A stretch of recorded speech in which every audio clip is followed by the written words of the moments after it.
Choice உங்களை அன்புடன் வரவேற்கிறது. எல்லாருக்கும் ஒரு பயம் இருக்கும். சார் 60 நாள் தான் சார், கிட்டத்தட்ட ஒரு 60 நாள் கிட்ட தான் இருக்கு, நாங்க இதை முடிச்சிருவோமா செஞ்சிருவோமான்னு ஒரு பயம் இருக்கும். நல்லா கேட்டுக்காங்க, டிஎன்பி சிலபஸை பத்தி நல்லா தெரிஞ்சவங்களுக்கு இந்த பயமே இருக்காது. ஏன்னா சுமை குறைஞ்சிருக்கு. இருந்த சுமை வேற, இப்ப இருக்கிற சுமை வேற. ரைட்டா? உங்களுக்கு வந்து பாத்தீங்கன்னா இலக்கிய உரை நிறைய படிக்க வேண்டியது இருந்துச்சு. சார் இப்பயும் தானே சார் படிக்க வேண்டியிருக்கு, அப்படித்தான் இல்ல. இப்போ உங்களுக்கு இலக்கணம் மட்டுங்கிறனால கண்டிப்பா இலக்கணத்தை நல்லா பிராக்டிஸ் பண்ணாலே 2 பேப்பர் தான், 2 paper syllabus, 3 paper 4 paper 2 paper தான். இலக்கணம் 85 கொஸ்டின் இருக்கிற ஓல்டு ப்ரீவியஸ் கொஸ்டின் ஃபுல்லா படிச்சாலே இலக்கணம் 45 அடிக்கலாம். இப்ப சொல்றேன், நல்லா கேட்டுக்காங்க. ஓல்டு ப்ரீவியஸ் கொஸ்டின் இருக்குல்ல, இலக்கணமா கேட்டிருந்தாங்க பாத்தீங்களா, இலக்கணமா இருக்கிற ஃபுல்லா நீங்க நல்லா பிராக்டிஸ் பண்ணாலே மினிமம் 45 உறுதி அடிக்கலாம். நமக்குன்னு ஒரு செல்ஃப் நாலேஜ் இருக்கு பாத்தீங்களா, அதை சேர்த்து ஒரு 20 கொஸ்டின் சேர்த்துக்காங்க, 65 கொஸ்டின் சூப்பரா அடிக்கலாம். அதுக்காக நம்ம செல்ஃப் நாலேஜோட போயிருவோம், நம்ம 80 கிட்ட அடிச்சிருவோம்னா வாய்ப்பே கிடையாது. படிச்சிருக்கணும், செல்ஃப் நாலேஜ் ரெண்டையும் வச்சு 65 அடிக்கலாம். அதை தாண்டி நிறைய டெஸ்ட் போட்டு பழகி ஒரு ட்விஸ்டடான கொஸ்டின் இப்படி வந்தா அப்படி வந்தானே நல்லா கொஞ்சம் அழுத்த திருத்தமா இலக்கண ஸ்கூல் புக்ல நல்லா இன்னும் படிச்சுட்டு போனா 85க்கு 85 அடிக்கலாம். இதுக்கு மேல என்ன வேணும்? நல்ல இலக்கணத்தை ஒருத்தர் படிச்சு முடிக்க எத்தனை நாள் தெரியுமா ஆகும்? 15 to 20 நாள் எல்லா இலக்கணம் முடிச்சுக்கலாம். நினைச்சா நீங்க ரிவிஷன் பண்ணி பாருங்க, கடகடன்னு ரிவிஷன் பண்ணி பாருங்க. 6th புக் எவ்வளவு நேரம் ஆகுறீங்க? 20 minutes தான் ஆகும். 7th புக்கு 30 minutes தான் ஆகும். நீங்க 6th 7th மட்டும் தொட்டு பாருங்க, ஒண்ணுமே எவ்வளவுதானே. அப்படி மொழித்திறன் பயிற்சியோட சேர்த்தா சொல்றேன். ஒரு மொழித்திறன் பயிற்சியில PDF கொடுத்துருக்கேன், டெலகிராம்ல டவுன்லோட் பண்ணி எடுத்துக்காங்க. சோ அப்ப 8th 9th 10th இந்த 3 தான் இலக்கணத்துல மெயினா படிக்க போறீங்க. ஒரு மணி நேரம் வைங்க, 2 மணி நேரம் கூட வைங்க. அப்ப எத்தனை நாள்? 2 நாள். சரி சார், அப்ப 20 நாள் ஏன் சொல்றீங்க? 2 நாள்ல படிச்சு முடிக்கிற ஒரு விஷயம் இல்ல, அதை நல்ல ஞாபகம் வச்சிருக்கணும், அந்த அளவுக்கு படிக்கணும். ஒண்ணு அப்ப கூடுதலா 2 நாள் கூட எடுத்துக்கணும். ரிவிஷன் பண்ணணும். ஒரு விஷயத்தை படிச்சுட்டா திரும்ப அடுத்த நாள் ரிவிஷன் பண்ண எவ்வளவுக்கு ரிவிஷன் பண்றீங்களா எக்ஸாம் எல்லாம் அடிச்சு நொறிக்கலாம். அப்ப 85க்கு ஓல்டு ப்ரீவியஸ் கொஸ்டின் இதெல்லாம் பண்ணிட்டு டெஸ்ட் போடணும். ஒருத்தர் கொஸ்டின் கேட்டோன்னே அதை டெஸ்ட் அடிக்கணும். அந்த டெஸ்ட்ல கரெக்டா மார்க் எடுத்துட்டாதான் 85க்கு 85 இருக்க முடியும். அப்ப இலக்கணம் ஈஸி தானே? ரைட். அடுத்து இலக்கிய ஒரு நடை அதுல 22 பேர் இருக்காங்க பாருங்க. அந்த 22 பேர் வச்சு ஒரு PDF கொடுத்துருக்கேன், டெலகிராம்ல எடுத்துக்காங்க. அந்த 22 பேரையும் நல்லா படிச்சிருங்க. அப்படியே 10 கொஸ்டின் எடுத்துடலாம். அதுல 15 கொஸ்டின் தான் ஆக்சுவலா, 5 கொஸ்டின் திருக்குறள் சார்ந்து, 20 அதிகாரம்.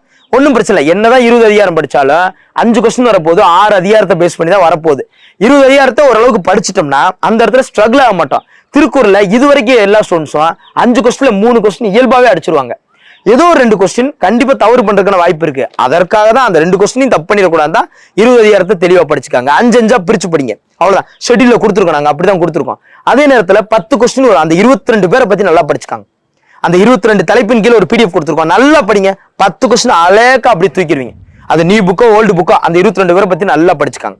ரைட்டா? நீங்க ஒண்ணு இல்ல, தமிழ் புக் படிச்சுக்கிட்டே இருக்கும்போது நீங்க படிக்குவேன். அந்த 22 பேரு நீங்க ஒண்ணு இல்ல 8th 9th படிப்பீங்க. இந்த 8th 9th படிச்சீங்கன்னா அந்த 22 பேர்ல 3 பேர் தான் வருவாங்க. நீங்க போய் செக் பண்ணி பாருங்க, 3 பேர் 4 பேர் தான் வருவாங்க. அதிகபட்சம் 3 பேர் தான் வந்திருப்பாங்க. அப்ப அந்த 10th தான் அவங்க மையப்படுத்திருக்காங்க. Old 9th 10th new 10th கரெக்டா மையப்படுத்திருப்பாங்க. நீங்க போய் அப்போ ஒண்ணு இல்ல, அந்த லிஸ்ட் எடுத்து பாத்தீங்கன்னா சோர்ஸ் பார்த்தாலே உங்களுக்கு தெரியும். அப்ப ஒண்ணு இல்ல, அந்த 15 கொஸ்டின் அடிக்க நான் என்ன சொல்றேன், 22 பேர் இப்போ உட்காந்து பேசுவோம், 4 மணி நேரம் பேசுவோம், 4 மணி நேரம் பேசுவோம். 4 மணி நேரம் பேசினா 22 பேரை பத்தி முடிஞ்சிடும். ஏற்கனவே நம்ம படிச்சிருப்போம், ஷார்ட்கட் போட்டிருப்போம், இருந்தாலும் ஒரு ரிவிஷனுக்காக அவ்வளவுதான். ஸோ அப்படி நீங்க நினைக்கணும். டைம் அப்படி அவ்வளவு இருக்கு. அந்த டைம்ல நமக்கு என்ன தெரியுமா, நம்ம தெரியாத படிக்க ரிவிஷன் பண்ணதான் நேரம் இருக்கு. சீக்கிரம் முடிக்கிறோம், ரிவிஷன் பண்றோம், சீக்கிரம் முடிக்க ரிவிஷன் பண்றோம். ஷெட்யூல் அடிப்படையில் படிச்சுக்கிட்டே இருக்கீங்கல்ல, செல்ஃப் ஷெட்யூலும் போட்டுக்காங்க. அந்த அடிப்படையிலையும் இப்ப 22 பேர் இருக்குல்ல, இப்ப நான் என்ன சொல்றேன், 22 பேர் நாங்க பிரிச்சு ஷெட்யூல கொடுத்துருப்போம். நீங்க டைம் இருந்தா முன்கூட்டி படிச்சுக்காங்க, படிக்க வேணாம்னு சொல்லலையே. அவ்வளவுதான். 100க்கு 100 தமிழ் எடுக்கிறதுக்கு இதுதான் பெஸ்ட் மெத்தட். ஜிகேல அதிகமா அதை ஃபோக்கஸ் பண்றவங்க தான் கட்டாயம் உள்ள பாஸ் பண்ண முடியும். ஏன்னா இலக்கணம் மேக்ஸிமம் நல்லா அடிச்சிருவாங்க எல்லாருமே. அப்ப ஏன்னா என்னதான் இருந்தாலும் 90 எடுக்கிறது பெரிய கஷ்டம் தான் அப்படிங்கிறது ஒரு ஆங்கிள் இருக்கலாம். பட் என்னன்னா நீங்க 95 வரைக்கும் ஈஸியா எடுத்துடலாம். நம்ம தெரிஞ்சுதான் தப்பு பண்ணிருப்போம், கொஸ்டின் கஷ்டமா வராது. தெரிஞ்சுதான் 5 கொஸ்டின் தப்பு பண்ணிருப்போம், அவசரத்துல தப்பு பண்ணிருக்கலாம், மாத்தி மார்க் பண்ணிருக்கலாம், இந்த மாதிரி பிரச்சனை வருமே தவிர அது கேள்விப்பட்டு படிச்சிருப்பீங்க, அந்த இடத்துல வராம போயிருக்கும். அப்படிதான் தப்பு பண்ணிருப்பீங்க தவிர அப்படி ஒன்றும் மோசமா இந்த இருந்துராது. தமிழ் ஜிகே பொறுத்த அளவுக்கு ஸ்டேட்மெண்டா வந்தாலும் சரி, உங்களுக்கு எக்கனாமிக்ஸா இருக்கட்டும், தமிழ்நாடு அட்மினிஸ்ட்ரேஷன் இருக்கட்டும், தமிழ்நாடு பேஸ் பண்ணி இருக்கட்டும், அதுக்கப்புறம் சங்காலம் முதல் இக்காலம் வரைக்காக நம்ம புக்ல தமிழ் புக்ல எல்லாம் படிச்சு தானே சார் ஆகுனா ஓவரலா அப்படியே ரீட் பண்ணா போதும். பாடல் வரி எல்லாம் பெருசா உங்களுக்கு பாடல் வரி காலியானதே பெரிய விஷயம் தான். ஓவரலா அப்படியே படிச்சா போதும். புரியும் உங்களுக்கு? கான்ஸ்டியூஷன் உங்களுக்கு தூக்கி கொடுத்துரும். கான்ஸ்டியூஷன் முதல் வர ஷெட்யூல வச்சதுக்கு ஒரே காரணம் என்னன்னா, கான்ஸ்டியூஷனை தூக்கி ஹையஸ்ட் ஆக்கிட்டாங்க, எக்கனாமிக்ஸையும் தூக்கி ஹையஸ்ட் ஆக்கிட்டாங்க. இருக்கு சார், ஒன்னும் பிரச்சனை இல்லை. ஆன்சர் மிடில் ஐஎன்எம் சேர்ந்து ஒன்னாக்கிட்டாங்க. முதல் ஆன்சர் மிடில் தனியாவும் ஐஎன்எம் தனியாவும் இருக்கும்போது வெயிட்டேஜ் பயங்கரமா இருந்துச்சு. 10+10ங்கிற மாதிரி இருந்தா நல்லா இருந்திருக்கும். வெறும் 10 கொஸ்டின்ட்டாங்க ஆன்சைன் முடியல ஐஎன்எம். அப்ப அதை பொறுத்தளவுக்கு நீங்க அந்த கதைகளை அப்படியே அழகா நீங்க எவ்வளவு கஷ்டப்பட்டு படிச்சாலும் 10 கொஸ்டின் தான். ஆனா கான்ஸ்டியூஷன்ல ரொம்ப ஈஸியா 3+4ன்னு சொல்லுவோம். 7 பாடம். இந்த 7 பாடம் தங்கமா படிச்சா 15 கொஸ்டின் அடிச்சு பட்டையை கிளப்பிடலாம். ஜியோகிராஃபிலாம் பாருங்க 5 கொஸ்டின் போட்டிருக்காங்க. 5 கொஸ்டின் என்ன? 7 பாடம் 5 கொஸ்டின்ங்க. அந்த தமிழ்நாடு பாடத்தை கூட விடுங்க, 5 பாடம் 5 கொஸ்டின். இது எவ்வளவு பெரிய விஷயம். மேக்ஸ்ல தனி வெட்டி கூட்டு வெட்டி பார்த்தா 2 கொஸ்டின் கன்ஃபார்ம்ங்கிற மாதிரி ஜியோகிராஃபில 5 பாடத்துக்கு 5 கொஸ்டின். இது எப்படி இருக்கு? 5 பாடத்துல என்னவா கஷ்டமா இருந்துற போது 400 பக்கம் வச்சுக்காங்க. 400 பக்கங்கிறேன் 2 10 100 பக்கம் தான் மொத்தம் ஜியோகிராஃபி 10th புக்ல இந்த இவ்வளவு இருக்கும். 100 பக்கத்துல உங்களுக்கு 60 பக்கம் ஈஸியா தாங்க இருக்கும். 40 பக்கம் தாங்க இன்ஃபர்மேஷன் இருக்கும். அந்த இன்ஃபர்மேஷன் ஓரளவுக்கு நல்லா படிச்சா 20 பக்கம் கஷ்டமா இருக்கும். 20 பக்கத்தை ரிவிஷன் போங்க, கடைசி நேரத்துல அழகா அடிச்சுருவீங்க. சோ இது இந்த ஸ்டைல்ல நம்ம படிச்சா மட்டும்தான் இது நல்ல இந்த எக்ஸாமை ஜாலியா ஃபோக்கஸ் பண்ணணும். நீங்க இந்த வேக்கண்ட மனசுல வேக்கண்ட் ஒரு விஷயம் இருக்குல்ல, அது கண்டிப்பா கூடிருங்க நம்பிக்கையோட கூட வச்சிருவோம். கூடிதான் ஆகணும், அது அப்புறம் பாத்துக்கலாம். பட் நீங்க என்னன்னா இந்த எக்ஸாம் படிக்கிறது இதை நல்லா ஞாபகப்படுத்த ஒரு ஜாலியான மூமெண்ட்ல பயங்கரமா சோகமா படிக்காதீங்க, கவலையோட படிக்காதீங்க. எல்லாருக்கும் கஷ்டம் இருக்கு, யாருக்குமே கஷ்டம் இல்லாம இல்ல. புரியுதா உங்களுக்கு? சோ ஒரு கதவு அடைச்ச ஒரு கதவு திறக்குன்னு சொல்லுவாங்கல்ல, உங்களுக்கு கஷ்டங்கள் அது இது நிறைய இருக்கும், அந்த கதவு அடைச்சுதான் இருக்கும். பட் உங்களுக்கு ஒரு வெற்றிங்கிற கதவு கண்டிப்பா திறக்கும். புரியுதா உங்களுக்கு? யாருக்கும் கஷ்டங்கிறது நிரந்தரம் இல்ல, மகிழ்ச்சிங்கிறது நிரந்தரம் இல்ல. இது தெரிஞ்ச விஷயம் தானே. சோ அப்படிங்கிற போது இது வரைக்கும் கஷ்டப்பட்டீங்க, மகிழ்ச்சிங்கிறது உங்களுக்கு கண்டிப்பா வரும். கண்டிப்பா நீ ஜெயிப்பீங்க. நான் சொல்றத மைண்ட்ல வச்சுக்கோங்க. தமிழ் ஈஸி தான். எங்க சார் சொன்னாரு 85 அடிக்கலாம். ஏன் அடிக்க முடியாது? அடுத்த ப்ரீவியஸ் கொஸ்டின் படுறா, தமிழ் இலக்கணம் படுறா, ஏன் படிக்க முடியாதுன்னு நினைக்கிறீங்க? படிக்கலாம். அந்த வட்டம் எடுக்கிறேன் சார், நான் 100க்கு 100 போடுறேன் சார். சென்டம் போட எய்ம் பண்ணுங்க. சென்டம் போடுறதே ஒரு விதமா அந்த மதுரை மாநகராட்சியில படிச்ச ஒரு சார் இப்ப நல்ல போஸ்டிங்ல இருக்காரு. அவர் சொல்லுவாரு, சென்டம் போடுறா சார் எய்ம், எனக்கு ஜிகேல பிரச்சனை இல்லை சார், எனக்கு வேலை கிடைக்காட்டி போகுது சார், தமிழ்ல நான் சென்டம் போடணும், அது மட்டும் தான் என்னோட எய்மா இருந்துச்சுன்னு சொன்னாங்க. சோ அந்த மாதிரி ஒரு ஸ்கில்ல நம்ம வச்சுக்கிட்டோம்னா தமிழ்ல போடலாம். போட முடியாமலாம் கிடையாது. 98 தொட்டா கூட போதும். 100ங்கிற இடத்துல 98 எடுப்போம், 95 எடுப்போம். அதே மாதிரி ஜிகேல இந்த தடவை இப்ப சயின்ஸ் 5 கொஸ்டின் இருக்கு. லாஸ்ட் மினிட்ல 10th புக்கை பார்த்துட்டு போவீங்க, விருப்பம் இல்லாம பார்த்துட்டு போவீங்க, இல்லாட்டி ரீட் பண்ணிட்டு போவீங்க. அது உங்க விருப்பம், ஒவ்வொருத்தர் ஒவ்வொரு நாலேஜை பொறுத்து. மிச்சம் இருக்கிற 70 கொஸ்டின்ல நீங்க எடுத்துக்காங்க. 70 கொஸ்டின்ல நல்லா கிடைக்கும். 70 கொஸ்டின்ல 65 கொஸ்டின் இந்த வட்டம் போடுறோம்டா, விடவே கூடாது. என்னாலும் பாத்துக்குருவோம், கன்ஃபார்ம் பண்ணிருங்க.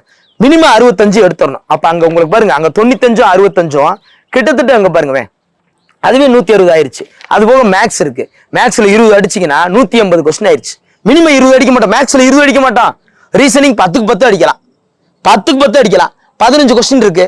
அதுல சுருக்குதல் தான் கொஞ்சம் முன்ன பின்ன கஷ்டமா இருந்திருக்கலாம். எல்சிஎம் வச்சு வீசி தான், ரேஷியோ ப்ராப்பர்ட்டி எல்லாமே ஈஸி தான். கண்டிப்பா மேக்ஸ்ல 20க்கு மேல எடுத்துருவீங்க. அப்ப 160 20 180 ஆகி போச்சுல. எதுக்கு போஸ்டிங் வாங்க முடியாது? அதெல்லாம் கிடையவே கிடையாது. 60 நாள் சொர்க்கமா நினைச்சுக்காங்க. இதனால வரைக்கும் எப்படி வேணா இருந்துக்காங்க, எப்படி வேணா நினைச்சுக்காங்க. இந்த 60 நாள்ல கரெக்டா நான் சொல்ற மாதிரி மைண்ட்ல வச்சுக்காங்க. Max daily live test attend பண்ணுங்க. ஜிகே வரி வரியா படிங்க, ஸ்டேட்மெண்டா தான் வரும். நல்லா கேட்டுக்காங்க. சும்மா ஆன்லைன்ல படிக்கிறேன் அப்படி படிக்கிறேன்னு நினைக்காதீங்க. புக்ல படிங்க, வரி வரியா, ஒரு வரி விடாதீங்க. ஜிகேல எப்படி வந்தாலும் நான் அடிச்சிருவேன். ஏதோ 2-3 பாடம் கஷ்டமா இருக்கு படிச்சிருங்க. எந்த பாடம் உங்களுக்கு கஷ்டமா இருக்குன்னு நினைக்கிறீங்களோ அந்த பாடத்தை படிச்சுட்டு போங்க. கொஸ்டின் வரலன்னா கொஸ்டின் வராட்டி போட்டு நாலேஜ் தானே. குரூப் 2க்கு வரும்ல. +1 +2 நிறைய பாடம் படிக்கும்போது உங்களுக்கு தோணும், இந்த பாடம் வருதோ இல்லையோ, வராட்டி போயிட்டு போது குரூப் 2க்கு படிச்ச மாதிரி ஆயிடுச்சுல, அடுத்து குரூப் 2 இருக்குல்ல, அப்படி நினைக்கிறேன். அதை விட்டு இது வராம போயிரு, இது வந்துடும். அப்படி இந்த நெகட்டிவ் இல்லைங்கிற வார்த்தை, கிடையாதுங்கிற வார்த்தை, வராதுங்கிற வார்த்தை, முடியாதுங்கிற வார்த்தை வரவே கூடாது. புரியுதா உங்களுக்கு? நாளைக்கு செஞ்சிருவோம் கூட சொல்றது கூட தப்பு இல்லை. ஆனா முடியுமா அப்படிங்கிறது தான் தப்பு. நாளைக்கு கூட முடியும்னு சொல்லுங்க, தப்பு இல்லை. இன்னைக்கு சொல்ல ஒரு விஷயம் இன்னைக்கு சொல்ல, நாளைக்கு செஞ்சுட்டு போறோம், ஒன்றும் பிரச்சனை இல்லை. புரியும்? ஆனா முடியாதுங்கிற விஷயம் மட்டும் இருக்க கூடாது. ரைட்டா? அப்ப சோ தேங்க்யூ. கண்டிப்பா இந்த வீடியோ பதிவு மூலமா நீங்க 180க்கு மேல சூப்பரா இருப்பீங்க. பயப்படாதீங்க. 2 பேப்பர், இந்த 2 பேப்பர் தான், ஒரு விஷயமே கிடையாது. நீங்க நினைச்சா முடியும். ஆனா மனசை மட்டும் விட்டுறாதீங்க. நல்ல வைராக்கியத்தோட இருங்க. இந்த வட்டம் உங்களுக்கு சக்சஸ் கன்ஃபார்ம் ஆயிருச்சு. ஏன்னா நீங்க பக்கத்துல வந்துட்டீங்க. பக்கத்துல வந்து பின்வாங்கிறாங்க. எந்த சொல்லிய சுமை குறைஞ்சிருக்கு, அதை மட்டும் மைண்ட்ல வச்சுக்காங்க. So thank you to all. Thank you.